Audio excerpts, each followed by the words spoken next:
Hey, what's up guys? John here. I'm a complete newbie when it comes to buying farmland. I've never purchased farmland before. However, it's starting to look like a really good investment long term, especially as our dollar really gets punished. With multifamily property today, tenants don't technically have to pay rent. For example, I had a tenant that was late on rent yesterday. It was the first. Normally they pay early in the morning, but I sent a text message, didn't respond. I sent a Venmo request later in the evening, and right before midnight, they sent the money.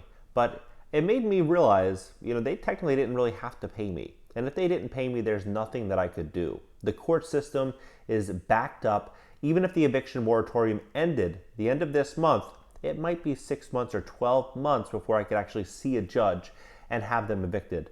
Although I personally think it's very likely that they continue to push out the eviction moratorium longer and longer, meaning that I incur a loss of $1,800 and $1,850 per month throughout that entire duration. So at the end, they might owe me $30,000 or $40,000.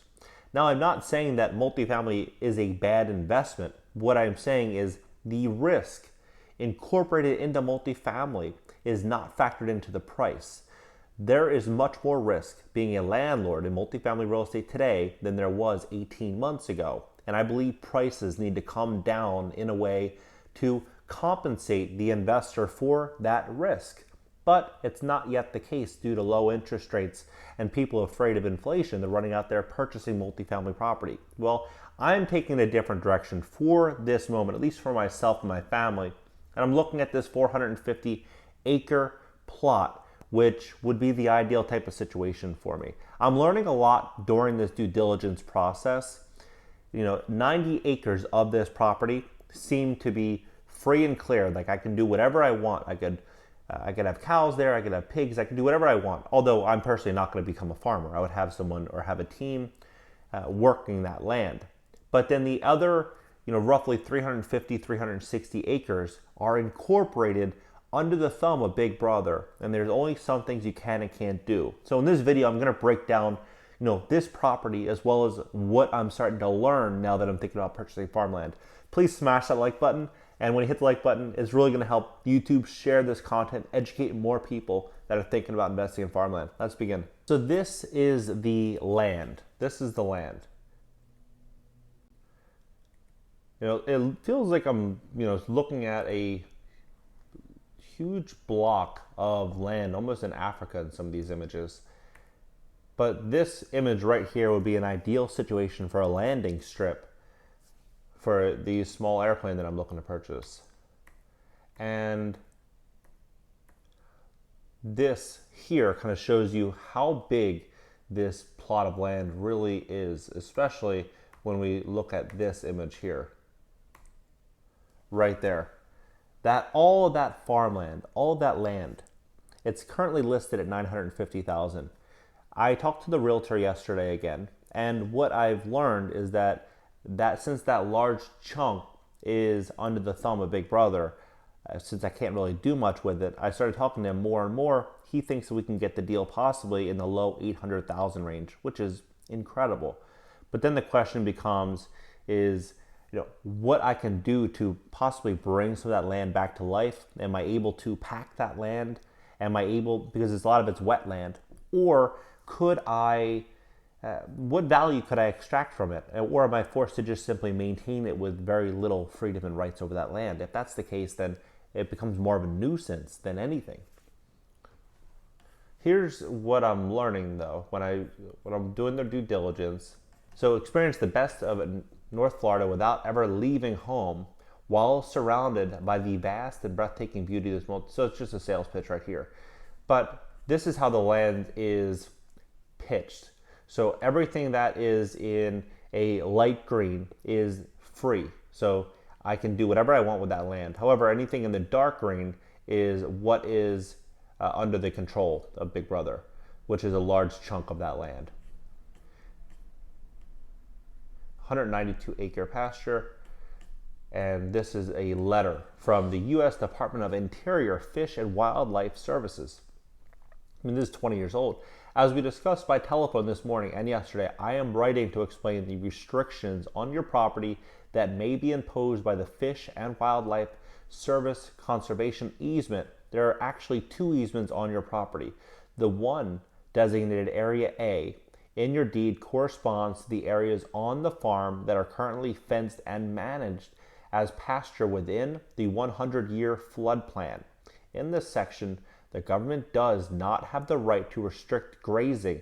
The owner of the property, you or your assigns, can graze the property without restriction. Other prohibitions, e.g. prohibitions against soil cultivation or building constructions, do apply. Further, there was a question about increasing easement restrictions, specifically restricting grazing if any easement provision was violated. As I understand, remedies for easement violations could either be a misdemeanor fine or jail time or civil penalty fines. The government cannot change provisions of an easement in order to address violations. Alright, so the quitclaim deed.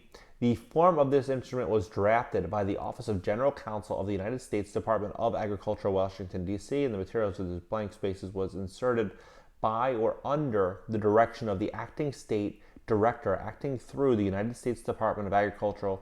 Okay, there's the address, quitclaim deed. Let's just go right down here.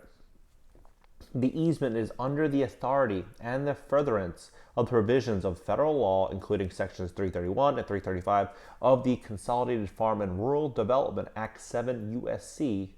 1981-1985 as amended. The restrictions and covenants contained in this easement constitute a perpetual servitude on and run with the property. The grantee and all successors and assigns the landowner under the deed covenant with the United States to do or refrain from doing severally and collectively the various acts mentioned later in this easement. The United States is reserved the rights enumerated in this easement for itself and its successors, agents, and assignees. Number one is the description of the easement area. The area subject to this conservation easement referred to herein as the easement area is described as follows. Legal description. Covenants to landowner. No dwelling, barns, outings, and other structures shall be built within the easement area. So this is a really big restriction. So one of the great things that I liked about this deal was that I was buying it for about $2,000 an acre. Now, 350, give or take 350, 360 acres of this land is with restriction, massive restriction, then I feel like I'm only buying 90 acres. And if I'm buying it for 90 acres, then I'm spending, way more than I want to per acre. So with that being said, I might be better off spending a little bit more money, getting more acres that I fully own and control. Unless I'm, of course, getting it for an incredible price, but it's just not feeling that way. I don't like the idea of, you could be fined or jail time, all that for doing things on your own land that you purchase. The vegetation and hydrology of the described easement area will not be altered in any way or by any means or activity on the property conveyed by this deed or property owned by or under the control of the landowner, including hay cutting or moving, cultivation, harvesting wood products, burning, placing or refuse, wastage, water, waste, sewage, or other debris, draining, dredging channel, filling, drisking, pumping. Notwithstanding the provisions in the paragraph, okay, let's see.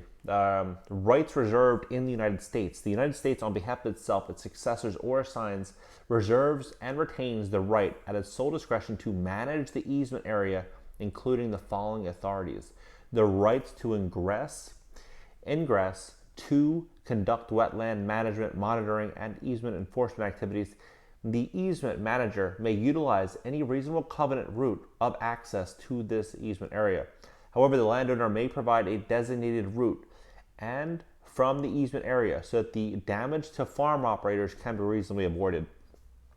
So if they need to go through your land to access your other land that has the big restriction, then they can go ahead and do that. So with doing that, then that's an invasion of privacy. So now you're losing a good chunk of your privacy if they have to come through your land due to accessibility. The right to install, operate, and maintain structures for the purpose of reestablishing, protecting, and enhancing wetland function values of including the taking of construction materials to and from said sites. the right to establish vegetation through seeding, planting, and natural succession, the right to manipulate vegetation, topography, and hydrology on the easement areas through diking, pumping, water management, excavating, island construction, burning, cutting, pesticide application, fertilizing, and other appropriate practices. The easement manager shall consult with the landowner prior to any such manipulatory actions occurring in order to determine the most appropriate method for avoid possible damage to the property adjoining an easement area, the right to conduct predatory management activities, and notwithstanding permission provisions of the state or federal law, the right to prohibit or regulate hunting, fishing, or taking of migratory birds, fish, and wildlife. The right to prohibit any of these activities shall be affected by the easement manager posting the area or otherwise giving notice of the prohibitions to the landowner. What are your guys' thoughts? Have you ever purchased farmland? Do you know anyone that has purchased farmland? If they have they ever went through this type of situation? Do you have any advice? This is my first potential land purchase. So I'm going through my whole due diligence process right now. And one of the cool things about social media is that I'm able to kind of connect with other people that have more experience with me in certain areas and gain a better education, which is ultimately what I'm after. So the easement management and administration, general provisions. Let's see what the highlighted area says right here. The easement reservation does not authorize public entry upon or use of land. So the easement reservation does not authorize public entry. So you can't have the public enter your land. Unless the easement manager prohibits public entry, the landowner may permit it at the landowner's discretion. Okay. Subject to paragraph 3G, the landowner and invitees may hunt and fish on the easement areas in accordance with federal, state, and local game and fishing regulations. The easement shall be binding on the landowner and the landowner's heirs, successors, and assigns. Okay, so when you sell it, you're selling it with the easement. Area B, no grazing allowed. Cattle or other stock shall not be permitted on the easement area. The easement manager bears the cost of building and maintaining fencing or other facilities necessary to preclude stock from entering the easement area. 2, the easement manager shall consult with the landowner to determine the need for and the scope of fencing. Subject to paragraph 3G, the landowner and invitees may hunt and fish in the easement area in accordance with all federal, state, and local game and fishing regulations. And G, the easement shall be binding on the landowner and the landowner's heirs, successors, or assigns. What is this? The acknowledgement, notary public. Okay. Let's see. Yeah, so that means a lot to me. What we're learning here through this land use, having the option to buy land that you have full control over where no one can enter. That's the ideal situation for me. That's why I wanted land in large scale, is full privacy. You can throw up a 10-foot fence around the entire property and have a large spread, almost like your own city, that no one can come in or out, and you can do whatever you want on that land. But this land is questionable. But again, I'm just learning. What are your thoughts on all this? Drop your comments below. And if you have any insight, any areas that you would suggest, or anything that could create value, please share it below so other people can read it as well as myself and maybe gain in free education thanks to your experience. Thanks, guys. Hit that like button. See you guys in the next video.